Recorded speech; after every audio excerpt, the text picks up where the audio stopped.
News Leader. Well, as the pandemic continues, several states across the country continue to see a rise in deaths. This as the economy is taking a hit too. And it's hard enough for a family with a loved one dealing with a life-threatening disease, but the cost of medical expenses is its own burden. See how one local community came together today to support a young boy and his family during this difficult time. And do you have a case of the blues? Well, we may have a cure for you. We're talking about the 28th annual Jazz and Blues Fest.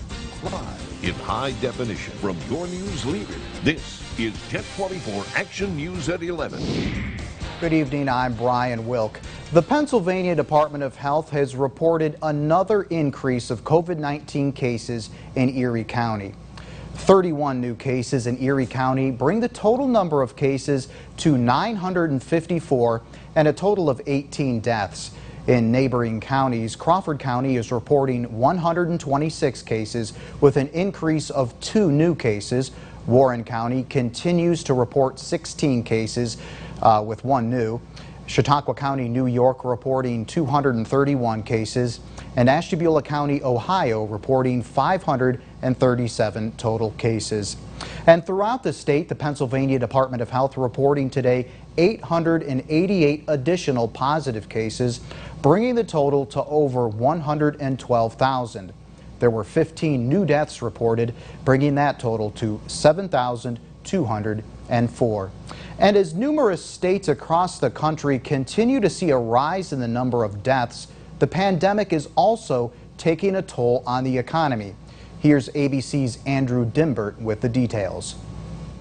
California, now the first state in the nation to record more than 500,000 cases of coronavirus. 33 states and Puerto Rico reporting an increase in deaths, while half the country is seeing the rate of positive tests rise, including in New Jersey, where Governor Phil Murphy says he may pause or reverse the state's reopening. Consider this as being put on notice.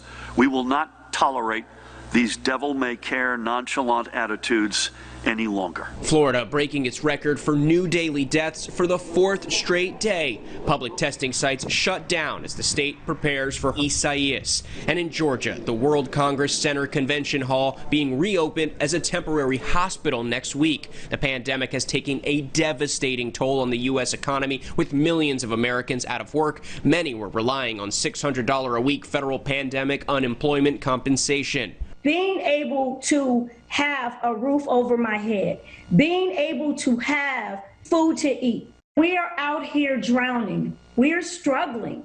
That federal benefit expired on Friday. It is a priority for the president to make sure that we deal with the issue that unemployment has run out and the rental eviction. Democratic leaders and senior administration officials meeting on Capitol Hill today. We're not close yet, but it was a productive discussion. What we are doing is not only trying to arrest the virus, but to invest in the economy. The White House Chief of Staff agreeing today's meeting was productive. What started as probably the first day of a good foundation of productive discussions and building upon those, and until we reach an agreement in hopefully in the next couple of days. One point of contention, the argument that benefits are so high, some people are making more money staying home rather than working. Andrew Dimbert, ABC News, Washington, D.C. Isaias made landfall in the Bahamas on Saturday as a hurricane, but as it heads towards Florida, the storm has weakened to a tropical storm. Now, though officials warn that it could be upgraded to a hurricane again tonight. Here's ABC's Rob Marciano with the details.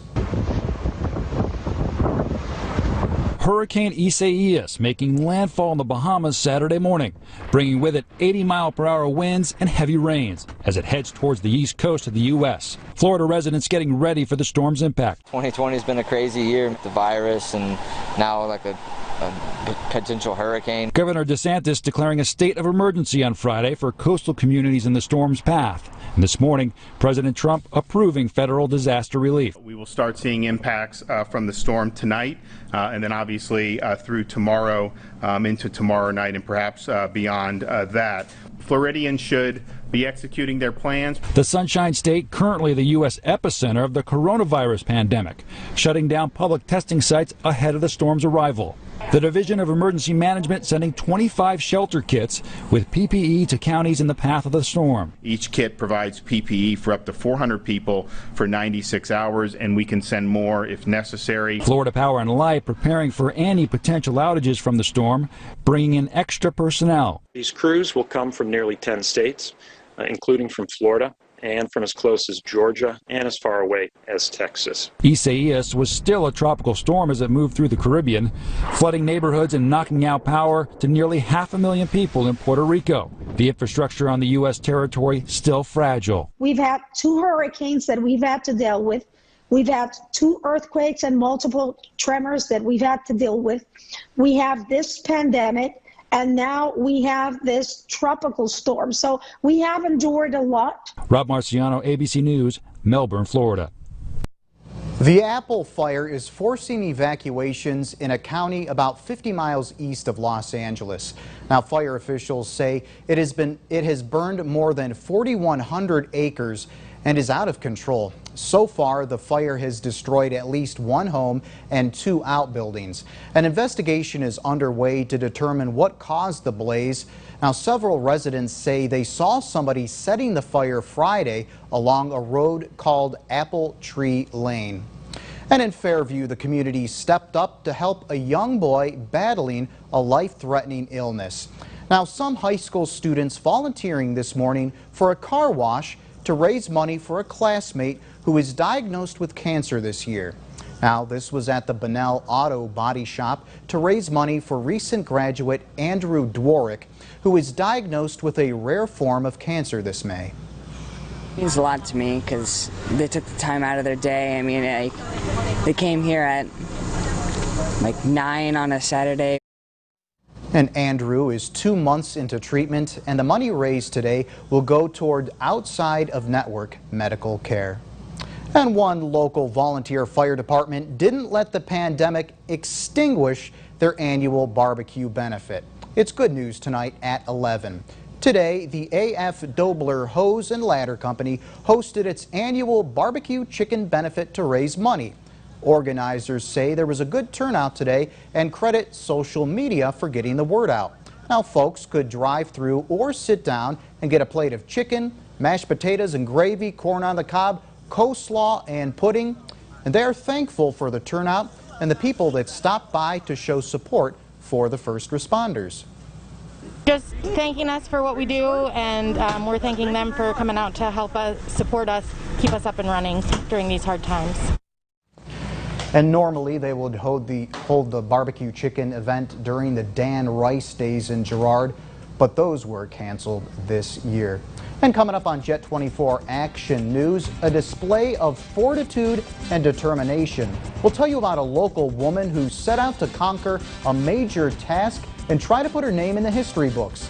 That's after Craig's forecast. Hey, Craig. You know, we featured the Dobler Hose Company on Weather in Your Neighborhood a couple weeks ago. DeVecchio and Belmondo were way up on the ladder. So we have some weather to talk about, including the latest on Hurricane Isaias. That's coming up next. From your news leader, you're watching Brian Wilk, meteorologist Craig Flint, and Mike Fenner with sports. This is Jet 24 Action.